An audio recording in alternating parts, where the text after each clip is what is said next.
granniopteryx, granniopteryx. She knows the truth, she's linking every link.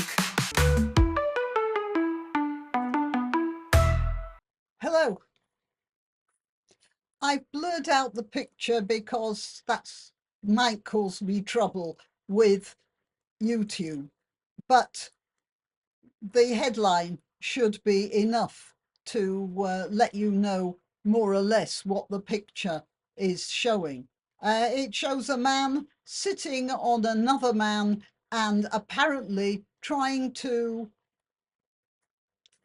remove the upper part of his body with a knife. Now, it says here, a Sudanese national suspected of attempting to, I have to be careful again with YouTube in the first couple of minutes. If you talk too violently, then you get restricted.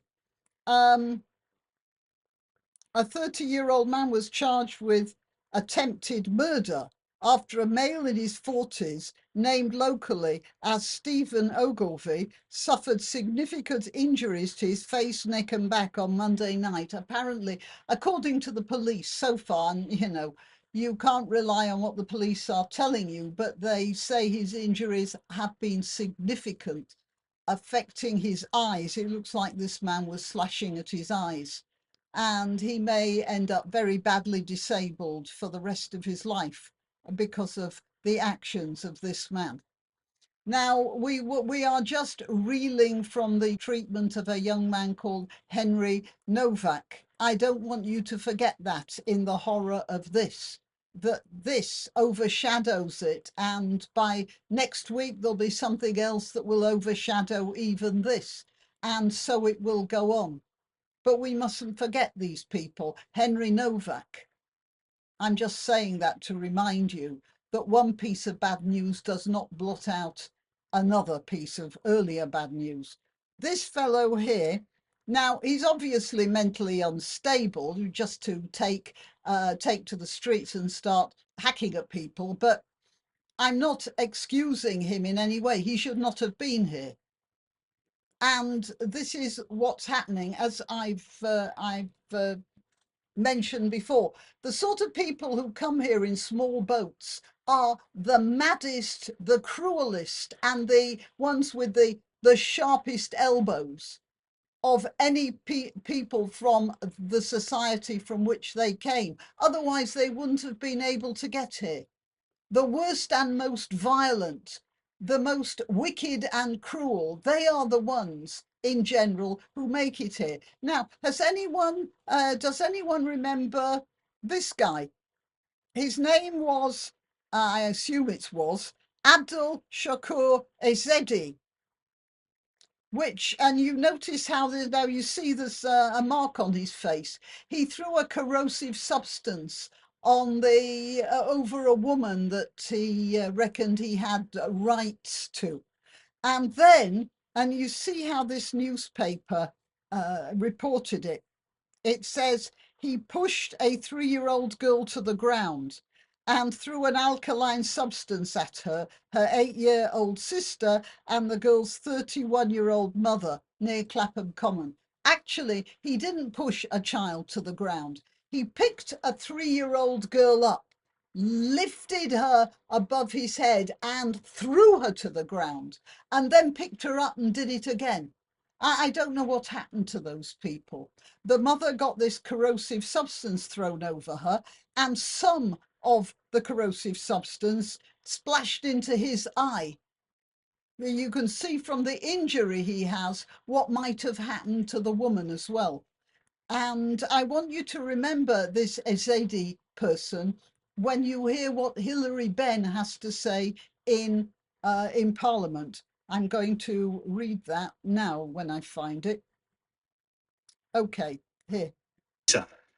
Needs to be convicted and deported on the first flight out on a one-way ticket. Yeah. Okay. What I would say to the I have to introduce Hilary Benn to you. He comes from a Labour political family of several generations now.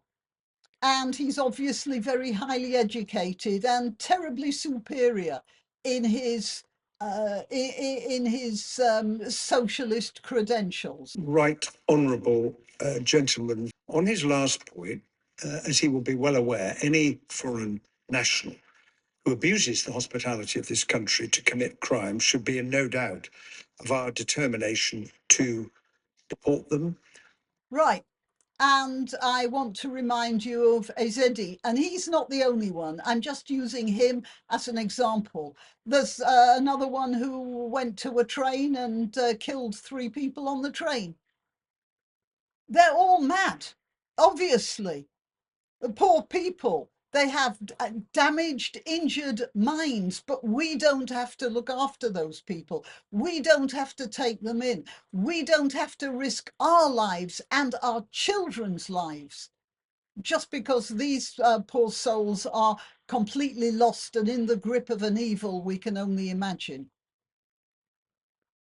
And this is the response of our current Labour government. You notice Keir Starmer isn't there. It's, I don't know quite what Hilary Benn is supposed to be, but he's certainly speaking for the government now. We need to allow the criminal justice process to take place. On his question about Right. Let's wait for the criminal justice process. No, the criminal justice process is too busy persecuting people for Facebook posts. And they don't have time to deal with this sort of thing. That's just, diversity, which is our strength, you may have noticed. So what happened was this, and then there was this. A lot of people in Belfast rioted and set fire to houses of multiple occupation where migrants were staying. So this wasn't nice at all. This wasn't nice either. And what is the response of our Prime Minister, Keir Starmer? The scenes in Belfast last night were shocking and completely unacceptable. He wasn't talking about this guy. He was talking about this.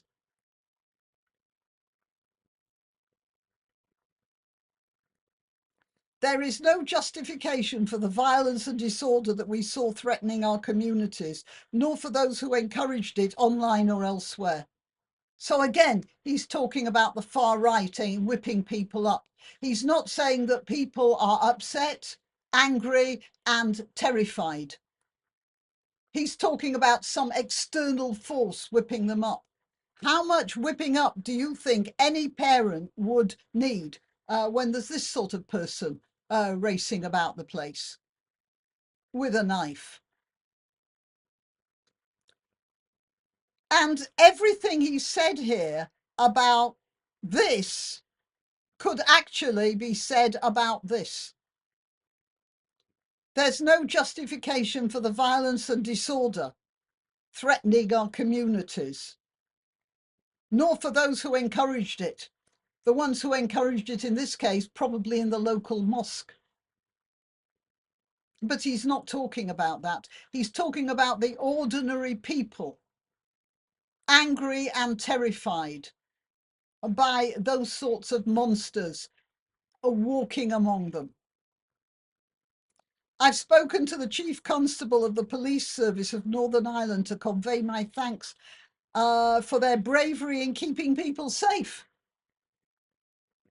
They didn't keep Mr. Ogilvy safe, did they? That's Mr. Ogilvy there. And he will never be the same again. And he may be dependent on other people for the rest of his life because of this creature here. And all Keir Starmer can talk about is the fact that there are a lot of people who are really angry, worried, and frightened. 10:30 p.m. last night, a man in his 40s was subjected to an horrific sustained knife attack. But it wasn't a horrific sustained knife attack, was it?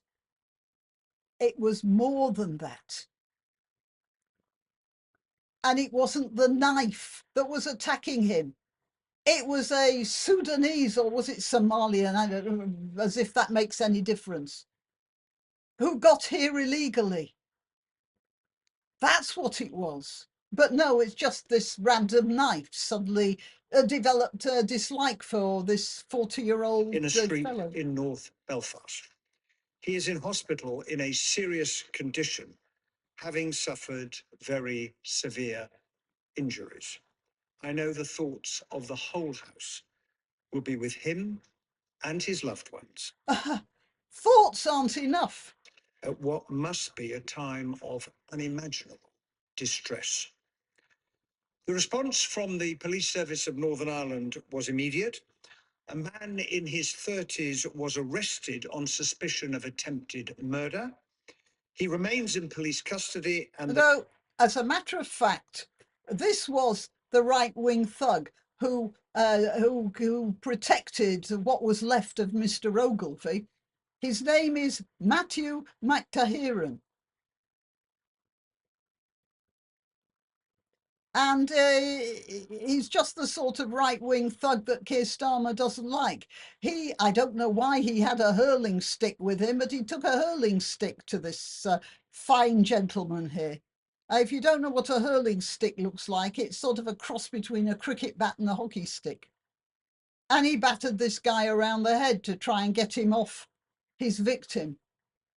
The police only turned up quite a bit later, by which time Mr. Ogilvy would have been well dead, possibly just a shade too late for them to have arrested him for offending the guy with the knife.